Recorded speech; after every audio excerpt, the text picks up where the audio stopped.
Good morning, JCT. How's everybody doing out there? Thank you for stopping by and visiting with us. This is the Safety Mile with Jac and Kyle. I'm Kyle. I'm Jac. Here we go. We just want to reinforce our mission statement today. That's talking about we strengthen our communities by providing a safe, reliable, and innovative transportation solution. Hey, that's all about what we do here. We're all in it together. Day in, day out. Okay, well, let's get on with those birthdays. Absolutely. All right, so birthdays this week. Guys, we got Kelly Yerger with a birthday. Happy birthday, Kelly. Edmund Hendricks, Gary Hunt, Michael Waterman, Daniel DeFranco, Ernesto Flores, Christopher Duncan, Bill Bello, David Bender, Ellis Harris, and Russell Saunders. So happy birthday, guys. Happy It's going to be a great year. I promise you it's going to be a good one. Well, get this. Kyle was actually wanting to sing happy birthday and do that out, but then he changed his mind and said, hey, why don't we just jump up and do the birthday dance, excuse me. But I've seen this guy dance, so I stopped You it don't right want there. it. It's for your benefit, I promise you. Okay. Anniversaries. Let's start out with some big ones. We got two of them that are 15-year anniversary. That's going to be Tom and Pam Freeman. Those are 15-year anniversaries here at JCT. John Cannon, 11 years. Let's see. That is going to be John Bradshaw, 9 years. John Keller, 8 years. Also 8 years.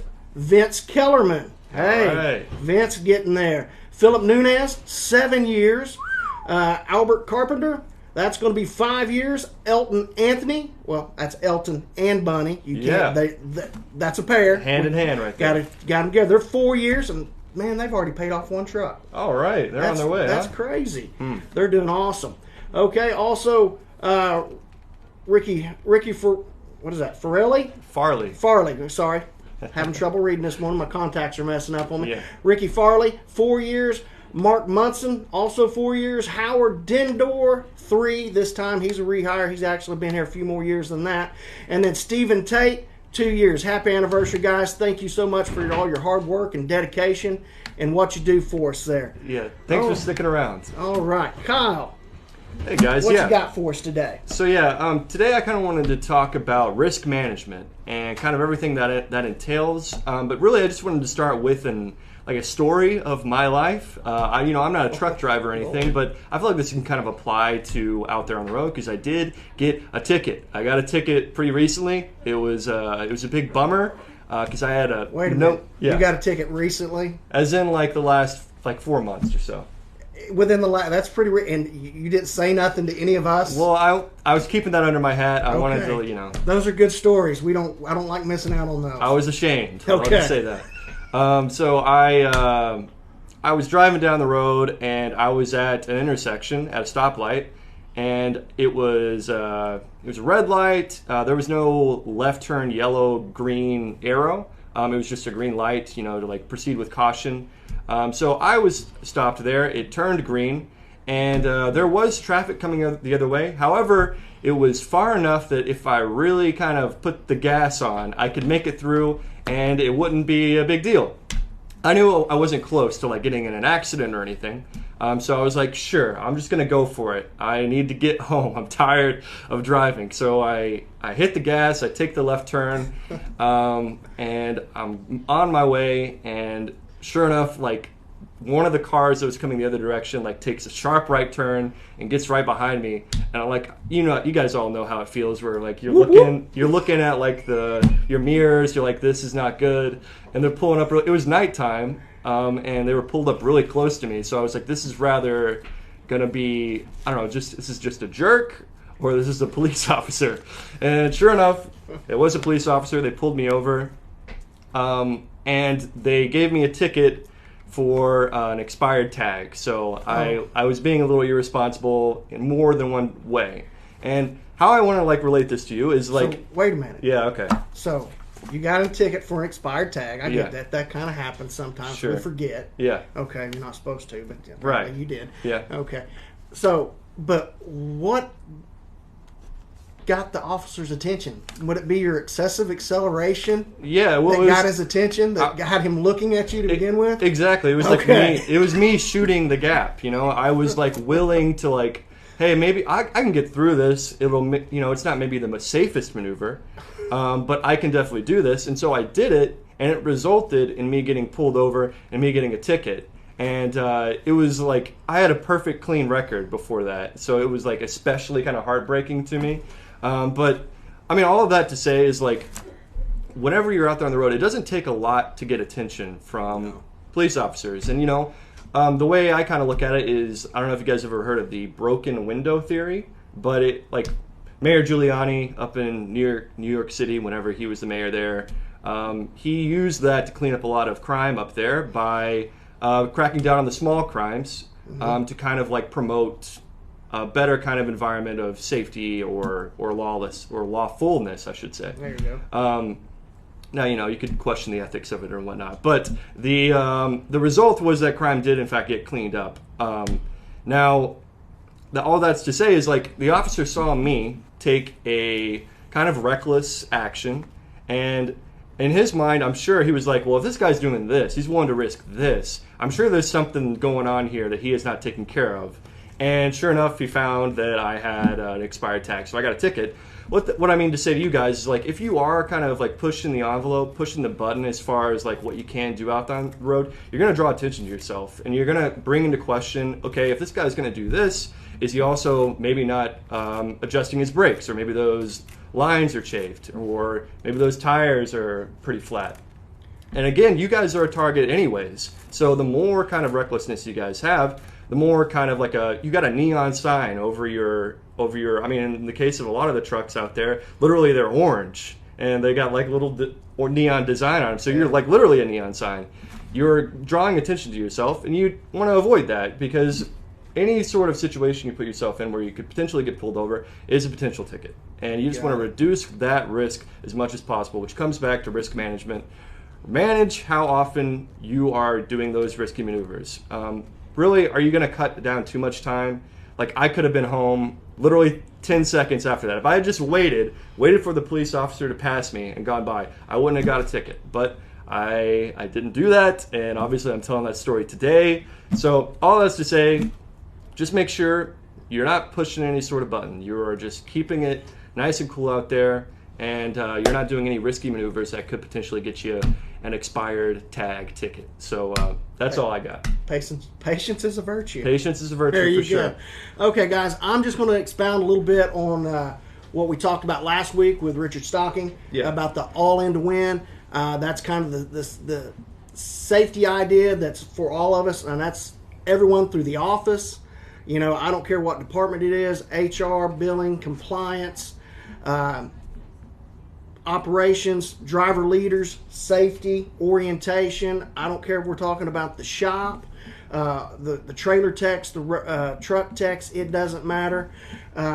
All the way down through our drivers. We're all in to win. We're all in this together, and we need to be operating here at work and also in our personal lives in the safest manner possible, because honestly, nobody's going to step up and be safe for you. Right. We got to do that ourselves. So we all have a job to do. We all have people depending on us to do those jobs. Either it's in our personal life with family or here at work. So we do need to make sure that we are operating in the safest manner possible. Like I said, exuding that exemplary behavior. I almost didn't get that out. I knew I was going to mess it up anyway. Yeah. So throughout, for example, dealing with a lot of the drivers on the road over many years of doing this and working in safety, you run across issues with a lot of drivers that, well, I've been doing this 30 years, or I've been driving 25 years or 20 years, and I've never had we do have habits as drivers, myself included. I got a few bad habits I have to work on all the time when I'm driving. But veteran drivers, we kind of venture off into that gray area of what we should and shouldn't do. Even as office employees of dealing with safety, slip and falls, trip hazards on the floor. A lot of times we'll step over them instead of picking them up, when honestly we know the right thing to do is to pick that up or fix that situation, but we don't. But that's kind of what we're talking about, being all in together, all in to win as a group. That, hey, don't pass it up. Pick up that trip hazard. If there's a slip hazard, we need to pay attention to it. We need to get that taken care of. Richard spoke of a lot of accidents that happen to drivers are within 25 feet of their truck or less, as far as trip and falls, slips, not having 3 points of contact climbing in and out of the truck. Yeah. Even something as simple as loading our groceries in our truck, lifting something fairly heavy up over our head to set it up on the seat. We can get ourselves in a situation where we could hurt ourselves, hurt our back. Right. So we've got to stay on top of this stuff and make sure we're operating in the safest manner possible, being all in together. And by doing it together and setting that behavior, it makes it easier for the next guy. Now back to what I was talking to about the veteran drivers. Yeah. A lot of veteran drivers, they will do things that you shouldn't do because either it's easier for the issue we're dealing with, or maybe we got ourselves in a bad situation and this time I'm going to fix it real quick. You got confidence too. I mean, like you say, they've been driving for 20 years. They're like, I can pull this off. Such as U-turns. We don't do U-turns. No. That is pretty much a terminal offense. If you get stuck in a situation where a U-turn is the only option, hey, I would suggest hitting 911 and getting an officer out there to help you with that, block traffic. Because, for example, we've got blind spots on our mirrors, and we're fixing to turn across 4 lanes of traffic, and 2 or more of those lanes, we can only see with our mirror. Very dangerous, very risky behavior. Yeah. Because usually it's a run under accidents, either with the rear, the corner of the trailer, the side of the trailer, run up. They don't fare well for the family in the car. Mm-hmm. So we don't do that. Same thing with rights on red. It takes such a long time, and the truck, you need so much real estate while making a right on red that we have all the lanes blocked. So if there was a vehicle proceeding that we did not see due to either trees, bushes, signs, or just the geographical area where if there's an elevation change coming up to that intersection where you don't see that car, well, you're already in the way. That's why, once again, we do not make rights on red. Wait for the green light, because once we do use all that real estate to make that right, it does take quite a while for us to build up enough speed to move safely with the flow of traffic. So we don't want to be a hazard or create a hazard with that. So a lot of veteran drivers tend to venture into these gray areas and do these things because they're familiar with the area, they have the confidence. But what is that showing a driver that does not have that experience? Now keep in mind, one of the big things we deal with in our industry, and it's not necessarily us, I'm talking industry-wide, you have guys that are trainers now that may only have 6 or 9 months experience, and they're training somebody. Mm-hmm. I look back on myself. Now, when I was been driving 6 or 9 months, well, I thought I had it down. Looking back on myself when I only had 6 or 9 months, it's pretty humorous.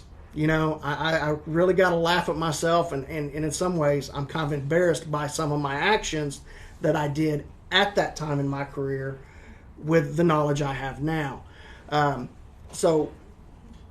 One, being a younger driver, you're very, very impressionable, and you got the feeling that, hey, if that guy can do it, I can do it too. Not necessarily the correct behavior we want to set forth.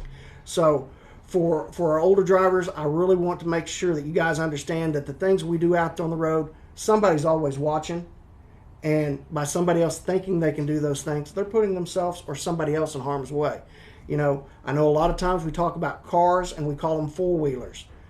I don't like necessarily using the term four-wheeler, although we do it a lot, because basically it takes a human element out of that. The reality, that four-wheeler, it's not just a four-wheeler, it's a family. There's somebody's mother in that car, or grandmother, or father, or brother, or sister. There is a human element of that car. That's why I don't like the term four-wheeler, because it dehumanizes it. So we want to make sure we talk in those languages. Anyway, yeah, I'm going to finish up there. One thing I'm going to talk about, moving on through the next several weeks, we're going to start talking a little more about the Safe 6 as we start rolling that out. Right. Work on getting that rebranded. So the Safe 6, the 6 basic principles as a driver we need to focus on out there. One is always get ready. Get ready. Whatever that means, get ready. Whether it's your pre-trip, planning your day, or just sitting in that seat of the truck driving down the road, being ready for whatever takes place. Absolutely. The right sight.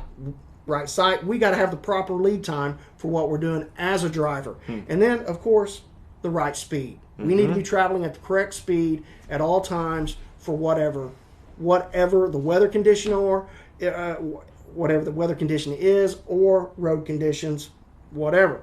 Right space, we got to have the adequate spacing around our vehicle. Most importantly is the front side. We control the front side space. We control our following distance. We should always, no matter where we're at, how fast we're driving, we should always have enough following distance in front of our vehicle so no matter what happens, we're able to stop safely. Mm-hmm. We don't always want to do the left or right thing. I'm not a fan of that. I want to have enough room to stop. And then that's going to reduce the risk we have out there on the road. And then also by applying all 6 of these, the last one, number 6, that's going to be the right response. Right. So by having these other things in play, we'll be able to make the right response for whatever issue that we're seeing or dealing with at that time. Guys, take care, be safe, and always, if you need us, call us. Kyle. Absolutely. Excited to learn more about this Safe 6. But hey, guys, thanks for tuning in. Thanks for watching this video. We really appreciate you, of course. If you'd like to leave a comment, we look at all that stuff, and we love it.